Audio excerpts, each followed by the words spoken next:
Good afternoon. Good afternoon. Thank you so much for joining me. This is the podcast, The Endurance of Labor Laws. I am your lovely host, Lesley Sullivan, and today is episode 108. We are going to take a look at the United States Department of Justice, the Office of the Inspector General. But first of all, let me give a big shout out to my listeners. So a big shout out to California, Minnesota. It's good to see you, Minnesota, New York, Oklahoma, Texas, and Virginia. Now, here's the thing. I'm missing Massachusetts and Pennsylvania. I love you guys very much, so do circle back to us. We love to see you here. In terms of countries, the United States and the United Kingdom. I'm missing you, the Russian Federation and Slovakia. I love to see you guys here, so do circle back to this podcast. We miss you. So let's go ahead and dive into this puppy. This is, again, the United States Department of Justice, the Office of the Inspector General. Now, just so you know, almost all federal agencies have an Office of the Inspector General, meaning that someone is in charge of it, and they have certain things that they investigate, certain job responsibilities that they have within the federal agency that they are working in. So almost every federal agency has an Office of the Inspector General, but their job responsibilities very much vary depending on which federal agency they are working in. So it's the same title, Office of the Inspector General, but their job responsibilities are different based on, what exactly they're going to be doing and what they're going to be investigating. So that's why it may sound familiar, but at the same time, it's a little bit different. The current Inspector General of this one is Michael E. Horowitz. He's been there since April 16, 2012. He reports to the Attorney General of the United States in the United States Congress. He is appointed by the President with Senate advice and consent. The only thing I don't like about this is that there is no fixed term limit. I think we need to have fixed term limits, otherwise you take a risk of encouraging and creating bureaucracies, as well as having a huge issue with career politicians. That is a big problem in Washington, D.C., but guess what? It was created by you and me, based on who we elect and what we allow to happen. So we need to wake up, America, and be aware of these things. But let's go ahead and dive into this puppy. It says the Office of the Inspector General for the Department of Justice, also known as DOJ, is the Office of the Inspector General specific to the United States Department of Justice that is responsible for conducting nearly all of the investigations of DOJ employees and programs.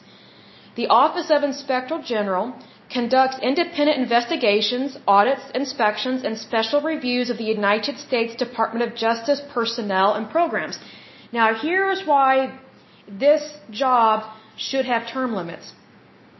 If all you ever have is the same person conducting the audits, that's a big problem. You need to have some new blood in there, and you need to have a fresh pair of eyes doing audits. Because otherwise, you take a big risk of fraud and embezzlement and things being hidden from view that should be called out on. I'm just saying that from an accounting point of view and from a citizenship point of view. So just be aware of that. The Office of Inspector General completes these tasks to detect and deter waste, fraud, abuse, and misconduct, and to promote integrity, economy, efficiency, and effectiveness in Department of Justice operations. Here's the thing, if all you ever have is the same person in there, how do you know that you are doing the best you can at deterring waste, fraud, and abuse and misconduct? That's why you need to have a change of leadership. Get some new ideas, get some new blood in there. Because career politicians are not known for doing the right thing. I'm not saying this guy is bad, he's probably a good and kind individual, but I'm just saying, in terms of this office, if we truly respect the office of this, we need to have fixed term limits. Otherwise, you're opening a Pandora's box to a nightmare. And that's typically what happens with fraud, abuse, and misconduct. It goes on to say the Office of Inspector General, investigative jurisdiction includes all allegations of criminal wrongdoing or administrative conduct or misconduct by DOJ employees. Here's the thing. If you have someone that's in office that will look the other way, how are you ever going to know if there's criminal wrongdoing or administrative misconduct, especially by DOJ employees? That's why you need to have a change of leadership every 4 to 6 years. That's my personal opinion. Even if you have the same president, you need to change the individual that's in charge of that office. Because otherwise, I think you're taking a big risk of having lack of integrity in regards to the office. Again, there have been bad people from both parties that have screwed up in so many ways in different offices, different positions. So regardless of whether they are Democrat or Republican, we need to have a change of personnel in terms of leadership.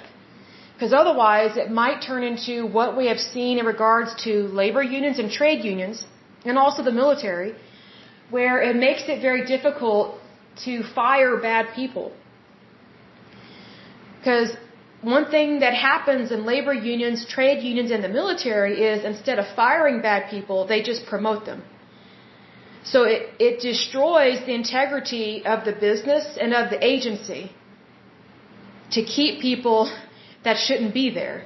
And again, I'm not saying this guy shouldn't be there. I don't know him personally. I don't know him professionally. I know nothing about him except what I just told you, what I read about him. I'm talking about in terms of the integrity of the office. The Office of Inspector General for the United States Department of Justice. It's a very important office, and we cannot take the risk of keeping someone in there for a longer period of time than what is actually necessary. I think we need to be aware of that, and I think as the American people, we need to be aware when something is not being orchestrated the correct way, because term limits, they're really good with limiting fraud and misconduct. But if you don't have term limits, then you take a risk of having hidden dictatorships within your federal agencies, within your federal government, and sometimes within your state governments. And that's very unfortunate. Because then it just kind of turns into a good old boy system, like a boys club or something, like a fraternity. And I think that's a mistake. So we want to make sure that, yes, these offices are important, but they need to have fixed term limits. They really do. They really do. And that's one thing I learned about these is that I didn't know that they did not have fixed term limits. And I think that the more power someone has, the more their power should be limited to a certain time frame. Otherwise, they get too much power over a longer period of time. And that, to me, is a great risk to our federal agencies, to our federal government, to taxpayers, to citizens, and to our country. I just think that's a big risk because it's, as I've said in other podcasts, greed is not just in Wall Street. And if you want a really good example of that, you need to watch the show American Greed. You would be surprised where all greed takes place. And the last episode I saw was really interesting and it was really sad. There was this guy that worked for the IRS. He was an IRS agent. He was defrauding clients. It was really weird. It was so weird. I just thought, man, this guy's an idiot. He thinks he can trump his employer. I'm just like, see, that's the cockiness and the arrogance of someone that doesn't respect the office of power that they are in. And they don't care to have ethics, morals, values. When they don't have those things, then they don't have what it takes to be a leader. They don't have what it takes to do the right thing because they're choosing to do the wrong thing consistently. And sometimes over a long period of time.